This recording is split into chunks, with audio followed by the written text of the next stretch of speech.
reka tubabwire ngo amahoro y'Imana abe muri mwe, umugisha w'Imana abe kuba dukunda, ku bantu bakunda iyi televiziyo, iyi channel yacu ya Irasoza TV. Reka tubabwire ngo amahoro y'Imana abane namwe. Ngewe muri kumva ku microphone Prophete Rukundo, nsanzwe mbana namwe muri iki gicaniro tuvuga ubutumwa bwiza kandi twiyemeje kujya mu ijuru. Niko umuririmbyi yaririmbye. Nawe niko byemera se? Niko mbyemera. Niko byemera. Zamura microphone gato cyane ushyire hejuru aho ngaho. Umeze uteze? Meze neza cyane. Umwana wongera kumana gato. Umeze neza? Meze neza cyane. Amakuru yawe? Amakuru ni meza, turashima Imana. Narimo mbwira abantu ngo twebwe twamaramaje pe kujya mu ijuru. Twamaramaje kujya mu ijuru. Kuri wowe tuvuze ngo twamaramaje kujya mu ijuru, wabisobanura ute? Twahisemo inzira yo gukurikira Yesu. Twahisemo inzira nyayo, inzira nubwo ifunganye ariko tuzagerayo. Yego. Niba hari ikintu kinejeje no kukubona kuri televiziyo yacu, kuko nanjye nifuzaga ko twagirana ikiganiro cyiza. Murakoze cyane. Birashoboka cyane ko ari abantu bashobora kuba batakuzi, hari n'abakuzi. Ngiye nkuzi nk'umuramyi, nkuzi nk'umukozi w'Imana kandi ukorera Imana mu buryo bwiza. Nyemerera wibwira abantu badukurikiye kuri channel ya YouTube. Yego. Amazina yanjye ni Venera, nkaba ndi umuramyi, nkaba nkorera Imana, nkaba ndi umwe mu bo Yesu yagiriye ibambe akampa umurimo nkakorera Imana. Nkaba nsengera Bethesda Holy Church. Bindi Yesu aduhana umugisha. Imana ishimwe cyane. Amen. Turakunezerewe cyane. Yego. Niba hari ikintu kinshimisha no kubona abantu babajene nkamwe mwahisemo gukorera Imana. Bibiliya nitubwira amakuru meza cyane ati ngujye wubaha cyangwa Yego. isi y'ubusore bwawe Iminsi mitaraza. kiryoha ariko umusore. Yego. Iyo ukorera Imana uri umusore, Imana iguha umugisha kandi ari ibintu byinshi ikora cyane. Venera, ni byiza cyane kutwibwira ariko nyemerera udusengera Imana kugira ngo ikiganiro cyacu kize kuba cyiza cyane kurusha, tutarinjira mu ntego y'ikiganiro. Yego. Kugira ngo baduteze amatwi banyurwe, mbega ubaragize Imana. Yego. Karibu no gusenga. Mana turagushimiye, turagwembaje, tugushimiye ko haturemeye uyu mwanya, ukaba duhaye umwanya Mwami Imana wo kuganira nawe, kugira ngo Mwami Imana tugire icyo dukuramo, kugira ngo duhemburwe n'ijambo ryawe, tuyehemburwe n'ibigiye kuvugirwa aha hantu. Nyemerera Mwami Imana Uwiteka we ibiravugirwa aha ngaha byose bari bizamura izina ryawe, abari bisingiza izina ryawe, abari bihimbaza izina ryawe. Uwiteka we, umuntu uri bubyumve, umuntu wese uri bwumve kino kiganiro, yaba arwaye Mwami Imana umukize, kuko namenye yuko ukorera mu ijambo ryawe. Namenye yuko Mwami Imana ahantu hose uhakorera. Uwiteka we, turagusabye ngo Mwami wongere wubake Mwami, ufite ikibazo icyo aricyo cyose Mwami wongere umugaruremo Mwami Imana ibyiringiro, wongere umugaruremo icyizere. Uwiteka utugenderere muri kino kiganiro. Nyemero uganze Data wera, turagutumiye bwa mbere na mbere, turagutumiye muri kino kiganiro kugira ngo abe wowe uzugafata tere, ntaba ari twe ahubwo izina ryawe rishyirwe hejuru. Tubisabye twizeye mu izina rya Yesu, amen.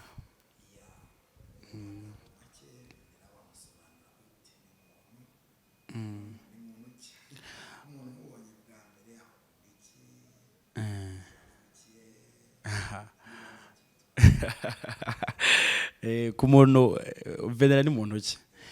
Ku muntu mbonye bwa mbere ashaka gukeka ko ndi umusudaniye. Nicyo kintu cya mbere niyiziho. Kandi ntamenye yuko buriya bwose nzi ikinyarwanda neza ijana ku rindi. Ngewe nk'uko natangiye mbibwira, amazina yanjye ni Venera, navukiye muri Kigali. Ngira umugisha wo kuba mu rusengero mfite imyaka mikeya cyane, kuva nkiri mutoya muri Sunday School, ngenda nazamuka kugeza ubu ngubu ndacyari mu murimo w'Imana. Urumva atari ibintu by'agaciro, ni ibintu bikomeye cyane Imana yatugiriye, sinzi uko nabivuga, kuko hari benshi ubu ngubu twiganye Sunday school ubu ngubu batakiri mu murimo. Hari benshi ubu ngubu twatangiranye rwose, ni benshi, n'abamaze gupfa ni benshi, ariko kuba njye nkiriho ni ubuntu bw'Imana, sinzi uko nabivuga. Yego, kandi byose dushobozwa n'Imana iduha imbaraga. Ndashima Imana rero. Icyo nkunda ni umuntu tubyumva kimwe mu bwami bw'Imana. Buriya nta hantu haba umunezero nko mu nzu y'Imana. Rero iyo tubyumva kimwe rwose tugakorera Imana turi mu murongo umwe, ibyo bintu biranshimisha cyane. Yego. Watangiye gukorera Imana ngo uri mutoya cyane, ndabyumva. Kuri we n'impamvu ki wahisemo kuririmbira Imana? Yego. Nturihitemo kubwiriza nkanjye, ntuhitemo guhanura nkanjye, ukiyumvamo umuhamagaro cyane wo kuririmba? Okay. Reka ngigusubize gutya. Vuga ngo njyewe nize Sunday school. Noneho bite n'ukuntu mu rugo papa wanjye yigishaga iby'umubatizo. Yego.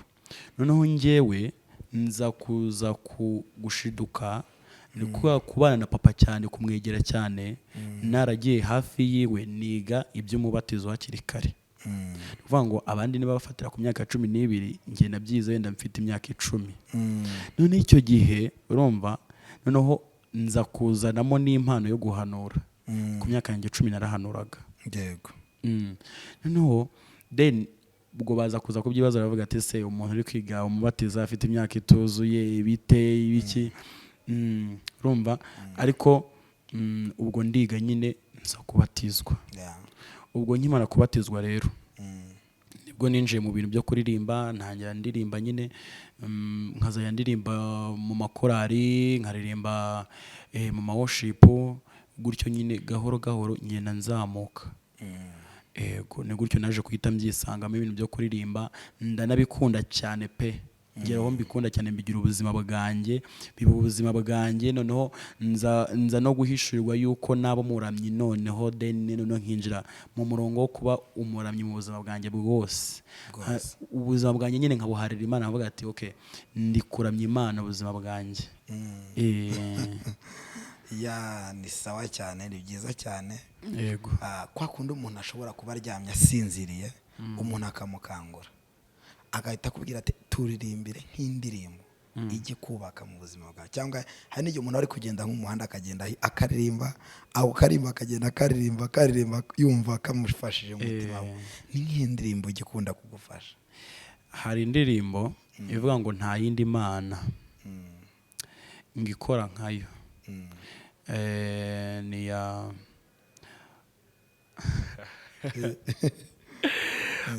nira mutipe Sava. Yego, yaramfashisha ngo namaramaje kumukurikira. Yego, Imana ishimwe cyane. Waturirimbira ureba ntacyo bitwaye? Namaramaje rwose kugukurikira, namenye yuko aho uri hari ubugingo.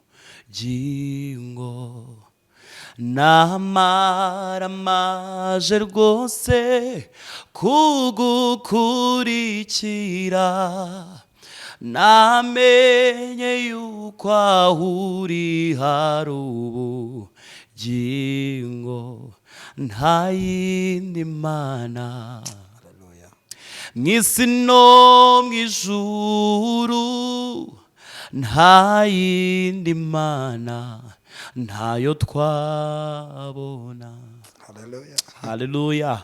Nta yindi mana mw'isi no mw'ijuru, nta yindi mana ntayo twabona. Haleluya. Akawunkunda cyane. Namaramaje rwose kugukurikira, namenye yuko aho uri hari ubugingo. namaramaje rwose kugukurikira, namenye yuko aho uri hari ubugingo. namaramaje rwose kugukurikira, namenye yuko aho uri hari ubugingo.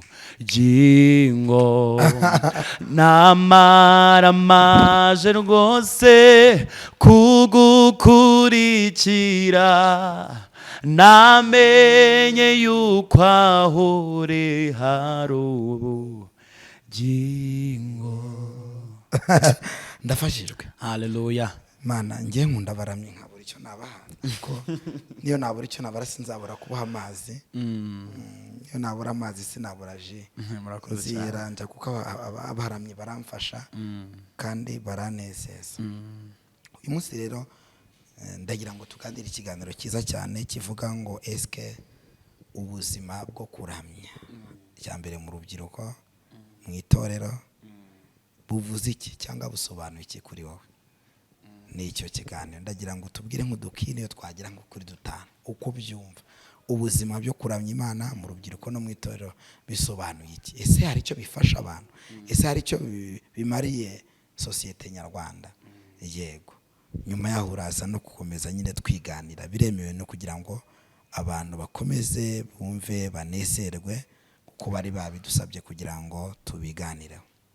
Kandi naguhamagaye nk'umuntu nizeye w'umuhanga uramya Imana kandi ukorera Imana muri iki gihugu cy'u Rwanda. Murakoze cyane.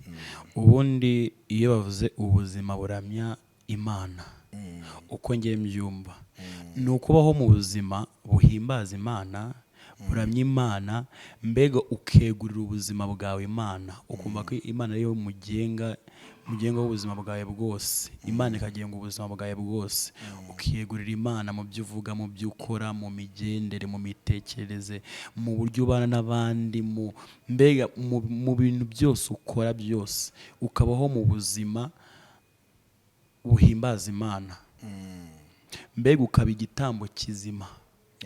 Yego. Uko niko kuri kabisa. Wasobanura icyo abantu kuramya bivuze iki? Kuramya kuri we ni iki? Kuramya kuri njyewe bisobanura iki? Hari abantu babyitiranya bakavuga ngo kuramya buriya ngo ni indirimbo zigenda gahoro, ngo guhimbaza n'indirimbo zirukanka. Oya, buriya kuramya Imana, kubaho mu buzima buramya Imana, kuramya Imana ni ukuvuga ngo ni nko kuganira n'Imana. Iyo turi mu mwanya wo kuramya ni nko gusenga, ni nko kuganira n'Imana, ni nko gusenga, ni nko mbega ukiyegereza Imana nyine ukumva muri kuganira gutya vis-a-vis. Abaramyi, abakozi b'Imana mukorera Imana mu byo kuramya Imana, izi imbogamizi mujya mukunda guhura nazo zibagora cyane? Imbogamizi cyangwa risk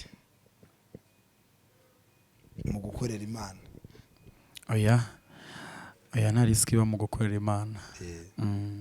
Ntayo pe. Ushingiye kuki? Ntayo nari nigera mbona. Nta risk. Nta risk iba mu gukorera Imana? Yego. Ntabwo ushobora. Okay. Ubwo ntayihari ni umugisha kuko mwahisemo neza. Ubundi iyo umuntu akorera Imana cyangwa gukorera Imana mu buryo bwo kuramya Imana, usibye no kuba ari inyungu y'ubuzima bw'iki gihe, abigira n'inyungu mu buzima buzaza. Yego. Rero ndumva we uhuza n'undi mukozi w'Imana ko turi kumwe hano, atubwira ko kuramya kuva yatangira gukorera Imana, yego, we ntabwo abona imbogamizi, ahubwo agenda abona inyungu nyinshi. Ni inyungu kabisa. Ni inyungu. Okay, kuri ako kantu reka mbigusobanurire kugira ngo bibe clear. Ni ukuvuga ngo iyo ubayeho mu buzima buramya Imana, mbega hari ibyo utandukana nabyo. Ibyo utandukana nabyo bigufasha no mu buzima busanzwe. Tuvuga urugero, ntabwo uri wa muntu basanga ngo wibye, ntabwo uri wa muntu basanga ngo wakoze iki. Urumva nyine bigufasha no mu buzima busanzwe. Ugasanga ubayeho mu buzima bwiza, mbega ukabaho mu buzima bimeze nka paradizo, niko nabivuga, paradizo hano ku isi. Ukabaho mu buzima mbega ubanye n'abantu neza, amahoro, amategeko ntacyo akubwiye. Uzi ko hari n'abantu wagenda ukababaza ati se rino tegeko urarizi? Ntaryo azi kuko ntabwo bateganya yuko ryanamugonga, nta nubwo ryanamugonga pe. Urumva nk'umuntu aba abayeho neza, usibye no kubaho neza muri Kristo, ariko n'ubuza busanzwe ugasanga ni wa muntu w'amahoro wa danje. Niko bimeze kabisa. Mu rugendo rwo gukorera Imana birumvikana wakora Imana ukiri muto, ugeze aho ubaye umusore ungana gutya, kuri wowe niki byahinduye ku buzima bwawe? Inyungu yo kuba warahisemo gukorera Imana cyangwa kubana n'Imana, yego, ku buryo washishikariza n'urundi rubyiruko n'abandi baduteze amatwi kuba bakorera Imana. Nge inyungu nakuyemo bwa mbere, mu buryo burambuye, inyungu nakuyemo bwa mbere na mbere, buriya gukorera Imana nibyo bintu bya mbere bitanga umunezero uhoraho, nibyo bintu bitanga amahoro ahoraho. Nguha urugero, buriya ushobora kuvuga ngo ugiye ufashe, tuvuge urugero, ufashe inzoga cyangwa se ukoze n'ibindi bintu, wenda tuvuge urugero bavuga ngo ko bitanga amahoro, ariko ibyo bintu usanga ari ibintu by'agahe gato, ndetse iyo ibyo bintu iyo bino binarangiye ako gahe gatoya usanga nta mahoro nagira, ahubwo bigubuza umunezero, bikakubuza ubuzima, bigatuma nyine utagira ubuzima bwiza. Ariko iyo ukoreye Imana nyine ukayiha, niko nabivuga, ugatandukana n'ibyo bintu byose, niho hantu ukura inshuti, niho hantu ukura umunezero, niho hantu ukura amahoro, niho hantu haba ibyishimo bitashira. Ikirushijeho kandi ukabona n'ubugingo buhoraho. Amen. Yego. Amen. Ngiye nkunda kukubona wishimye unezerewe, ndetse nubwo urimo uraseka ntabwo ukunda kubabara cyane. Ntibaza ubundi we mu buzima bwawe wakuriyemo wigeze ubabara? Iki nacyo numvaga ari cyo nzakubaza, wigeze ubabara? Ujya ubabara nk'abandi cyangwa? Kubabara turababara, ariko iyo Kristo ari muri wowe, kubabara ni iby'igihe gitoya. Twari n'igihe umuntu agukosereza ugahita umubabarira by'ako kanya, ugahita umubabarira mbega mukiri naho ngaho, nuko bise birangira. Yego, kuko Kristo uri muri wowe aravuga ati uriya muntu umubabarire, bigahita birangira. Yego, uko niko kure. Mu kuvuka kwawe kugeza uyu munsi wa none, ni iki kintu cyakubabaje wikibutse buri gihe cyose? Ukibutse igihe cyose umera nka Yesu, rya jambo avuze ati Imana iki gikombe kindenge, cyangwa ugahita uvuga uti Imana bibe uko ushaka ntibenge uko nshaka, mbega ugahora usaba Imana ngo iguhe imbaraga z'umutima. Icya mbere uratubwira icyo byakwigishije, ikintu ubwo ni nk'aho n'abandi testimony wenda wamya gatose, ni ikintu cyakubabaje mu buzima bwawe wasangiza abantu, ariko n'isomo wakuyemo. Yego, ngewe ikintu njya ntekereza, ngewe nkicuza mu buzima bwanjye, rimwe nigeze kugira inshuti mbi. Yego, nigeze kugira inshuti mbi, nza kubimenya nyuma. Noneho bitewe n'ukuntu nasengaga cyangwa se negeraga Imana, ndavuga ati uriya mwanya iyo mba narawuhaye Imana. Yego, nyine icyo kintu kikamporamo, nyine nkavuga ati iyo mba uriya mwanya narawuhaye Imana, mba ngeze ku rundi rwego. Yego, mba ngeze kure. Yego, isomo nakuyemo, buriya niba ushaka inshuti nziza, jya ku karago uvuga ati Imana mbabarira umpe inshuti nziza, kuko hari n'igihe umuntu aza ngo akakwigiraho inshuti kandi ari incakura, akaza akakumaraho ibyo ari byose, akaza agatuma utangira no gukora ibyo utakoraga, agatangira mbega nyine ikaba peer pressure. Yego, ugahora urwana intambara kugira ngo umuntu utamurekura cyane, kandi Imana ishaka kumurekura ahubwo ikaguhereza abantu bazima. Niki wabwira abantu bajye barwana intambara kugira ngo batarekura abantu, akavuga ati nimurekura ndapfa, Yego. ese azayibona gute, azabyakira gute? Urabizi ko iyi ntambara abantu benshi bakunda kuyirwana. We n'iki wababwira ku bwawe? Ngiye icyo navuga kuri ibyo bintu ngo hari igihe Imana igukuraho umuntu ikamugukuraho, ahubwo twebwe abantu tugakomeza dutsimbarara kugira ngo abo bantu tubagumane, kandi ari Imana yabikoze. Tuvuga urugero, Imana igukuyeho wenda nk'umuntu akugiraga ishyari cyangwa igukuyeho nk'abanyamagambo, kugira ngo twebwe tubabohore imitima, tuvuge ngo okay, nibagende, nibumva babishaka bazagaruka, ahubwo twebwe tugatsimbarara tuvuga Mana ukarwana intambara, kandi niwe uri kwiremereza, niwe uri kwigora. Niba umuntu nyine byarangiye, mubohora nyine agende byarangiye. Yego, buriya umuntu agira akamaro mu gihe cyiwe.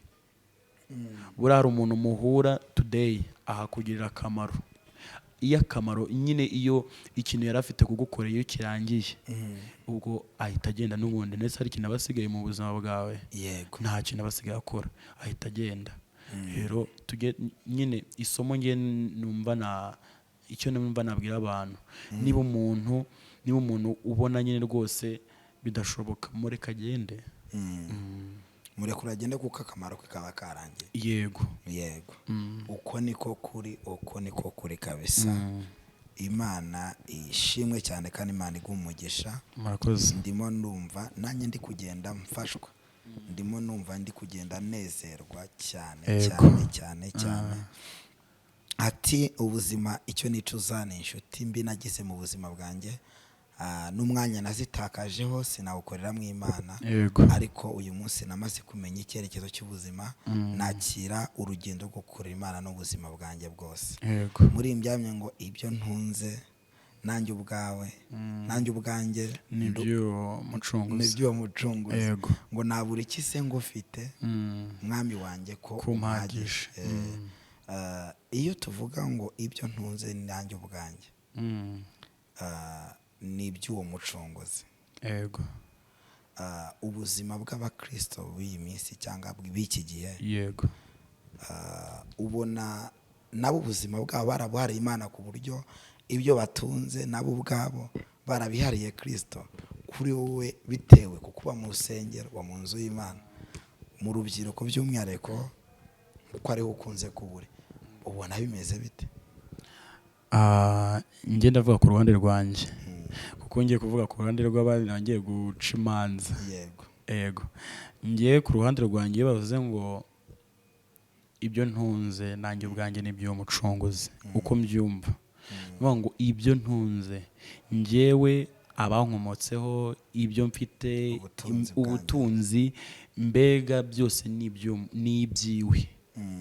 Iyabimpahisha no kubyigarurira isegonda rimwe. Ni ukuvuga ngo niba bimeze gutyo, ntago najya kugorana mvuga ngo sindajya gutura kandi ibyo mfite ari iby'uwo mucunguzi. Njye niko mbyumva. Hari abantu bajya bavuga ngo rero ngo gutura ngo wapi ibiki ngo barayarya. Niba koko ibyo mfite ari iby'uwo mucunguzi, ni ubutunzi bifite ari iby'uwo mucunguzi, ariyo yabimpaye, yanabyisubiza. Rero gukuramo kimwe mu 10 nkatanga, cyangwa se gutanga amaturo y'amashimwe, ntago ngiye uko mbyumva rwose. Ibyo mfite byose bikaramya nyine Imana, bigahimbaza Imana, nkabikoresha. Niba bavuze ngo tuzamure amaboko, kuko amaboko ariyo yampaye, nkayazamura numva rwose nta mutima mubi mfite. Niba bavuze ngo tuzamure, tugire twitere hejuru, nkitera hejuru kuko yampaye ubuzima, ndabishimira Imana. Hari abantu ubu ngubu tuvugana baryamye wenda nko muri CHK cyangwa se baryamye muri Faisal, bavuga ati Mana umbabariye isegonda rimwe ukampa ubuzima bwo kuba nahagarara ndi muzima, nagushima. Urumva rero niba bambwiye ngo nimpimbaza Imana, niba bambwiye ati niterere ningire gutya, nzabikora nirukanka, kuko ndi kumva yuko ibyo mfite ngiye ubwanjye, uko mpagaze n'ibyo ntunze byose nibyo mucunguzi. Urumva ninjya gufasha, ninjya kuvuga ngo ngiye gufasha abantu, urumva nzabafasha nzi ko ibyo ndi kubahereza nabihawe na Yesu. uko niko kure. Murakoze. Abahanzi batatu, abaramyi batatu mu Rwanda ukunda kandi wigiraho gukorera Imana. Abahanzi batatu, ndahera ku wa mbere twese dukunda, ni Mbonyi. Buriya Mbonyi ikintu ngiye mwigiraho gukora cyane, akorera Imana atitaye nyine, kandi ugasanga ari kubikora neza cyane. Abandi bahanzi ba kabiri ni couple, James na Daniela, ndabakunda cyane. N'indirimbo zabo rwose zihembura imitima ya benshi, ziragufasha mu mutima wawe. ni indirimbo busanga kabisa ari indirimbo yasengewe, irimo amavuta menshi. Abahanzi ba gatatu navuga Ben na Chance, kuko nabo bakorera Imana neza. N'abandi nabavuga ariko nuko mbajije batatu bonyine. Yego. Urakoze cyane kandi ni byiza cyane. Ben na Chance indirimbo ye mwino minsi irimo kubaka Imana amavuta ni yebo.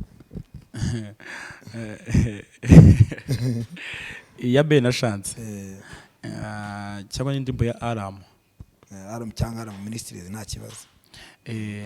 Ni indirimbo yitwa Iyo Ntwari Ninde. Iyo Ntwari Ninde. Ko Ben na Chance bagira nyinshi. Yes arakora, ni umukozi w'umuhanga, n'ibindi byose. ni ureba mu nda y'ingumba. Ariko nge ngakunda ya ndirimbo yabo bugeze kuririmba, yandi ivuga ngo nasa ngo araza azura ibyanjye. Yego, na Zaburi. Yego. Ese nawe ufite ibihamya wahamiriza abantu bitandukanye? Iriya ndirimbo nayo yarantangaje. Barimo bavuga ngo Zaburi indirimbo ngo si habe na Safo, si ahubwo ngo ni imvamutima zanjye. Yego. Mu rugendo rwo kuririmbira Imana imvamutima, ubuhamya ugendana kuri we butuma igitsikamutima gituma wumva utava ku Mana ni iki? Ni ukuvuga ngo ngewe buriya nari ndwaye. Ngewe nari ndwaye ku buryo bukomeye, Imana yaranyijije. Ibintu niboneye n'amaso yanjye, urumva nava kuyivaho. Wamaze igihe kingana cy'urwaye? Guhera nkiri muto, mfite nk'imyaka nk'ingahe, wenda nk'7. Yego. Ubwo burwayi si ngombwa kubutangaza cyangwa? Si ngombwa, ariko yaranyijije kuko nari narivuje ahantu hose, aho bavuze ngo abahaba abagoroza, aho bavuze ngo tujye mu yego, bagerageza gutanga amafaranga menshi kugira ngo urebe ko wakira. Yego. Waje gukira mu nzu y'Imana cyane rwose. Niba wibuka amaze imyaka nk'ingahe urwaye? Imyaka 10 se sirimo buriya. Imyaka 10 urwaye. Urembye cyane. Ubwo wari ubayeho mu buhe buzima? Nyine ubuzima nari mbayeho, abavandimwe bega wakirwaga gute? Dari nyine byaragezeho bibi bisanzwe nyine. Urumva iyo urwaye igihe kirekire abantu baragira bakakwakira nyine bavuga ati okay, ni wa wundi. Yego. Urumva rero ntago yatangaza. Birumvikana. Wabwira iki abantu badukurikiye bari mu gihe cy'umubabaro, bari mu gihe cy'akaga, barushye, baremerewe, bashobora kuba bumvise gato kuri ibihamya byawe ugendana, bakumva nawe wenda bageze kwizera, ariko wababwira iki? Tugwaye umwanya kugira ngo uvuge imvamutima yawe, ko turimo turagana ku musozo, uvuge imvamutima yawe. Yego. Ngewe icyo nabwira abantu bose bumva bari mu bihe bigoye, abari mu burwayi, abamaze igihe kirekire cyane, buri Imana irakora kandi isaha y'Imana ntabwo igiva ku gihe. Buriya umuntu azirikanye icyo kintu, icyizere cyongera kikagaruka. Wowe ujye usenga uvuga ati Mana, n'ubu ngubu wantabara. Nta gihe Imana itakorera, ntacyo Imana itakoresha ngo igukize. mbega wizere imana uyihe ubuzima bwawe, wumve yuko niba ugize ikibazo ari yo bwa mbere wabanza kukubwira ubwo ati mana mfite kino kibazo ndwaye gutya, ni wowe uzi ukuntu wabigenza. Yego imana izagukiza. Yego imana ishobora kugukiza igakorera mu murwayi, yakorera mu murwayi, yakorera he, ariko imana yagukiza.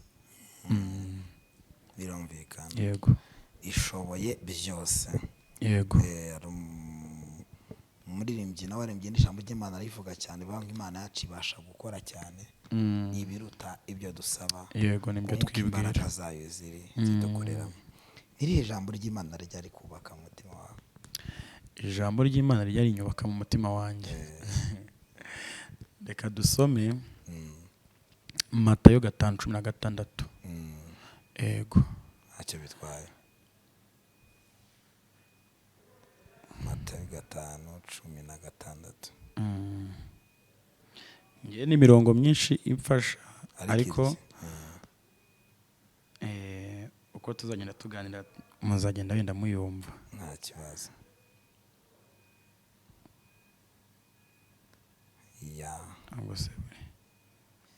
Nta kibazo.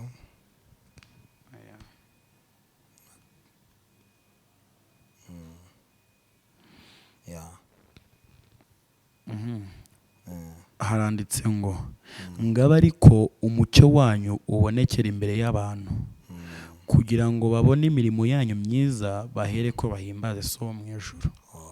Uyu murongo impamvu nyagukunda nyine unyibutsa yuko mbega ngomba kubaho ku buryo nyine imirimo nkora, ibyo mvuga, ibyo ngenderamo byose ngomba guhimbaza Imana. Ikindi bikabera ikigisha abandi, abambonye bose bakamfatiraho isomo. Yego Imana ishimwe cyane. Tukaba umucyo w'imirimo myiza kugira ngo abantu baturebe ngo bahimbaze Data wa twese wo mu ijuru. Imana ishimwe cyane kandi Imana ihimbazwe cyane. Wagize neza ku kiganiro cyiza tugiranye, kandi Imana iguha umugisha. Turi kugana ku musozo, niba hari ikindi wumva wabwira inshuti zawe cyangwa abantu bagukunda, nabwo tugaye umwanya kugira ngo bibabwire biremewe. Abantu bagukunda wababwira iki? Abantu bakunze iki kiganiro wababwira iki n'abazacyumva? Icyo nababwira cyo kubaho mu buzima buramya Imana, kubaho uri umuramyi, kubaho mu buzima bwubaha Imana nta soni biteye, ntabwo bikojeje isoni. Mwizere Imana, muyikurikire, hari ibihembo. Amen. Murakoze cyane. Imana ibaha umugisha bakunzi ba Irasoza TV. Mukoresha subscribe, kandi dushimiye umukozi w'Imana muramyi. Nakagaruka azongera agaruke kuko uyu nguyu hano azakorera kenshi ibintu byinshi, kandi yagize neza kumvira ubutumire bwacu. Imana iguha umugisha kandi turagukunda cyane. Asante sana. Bye bye.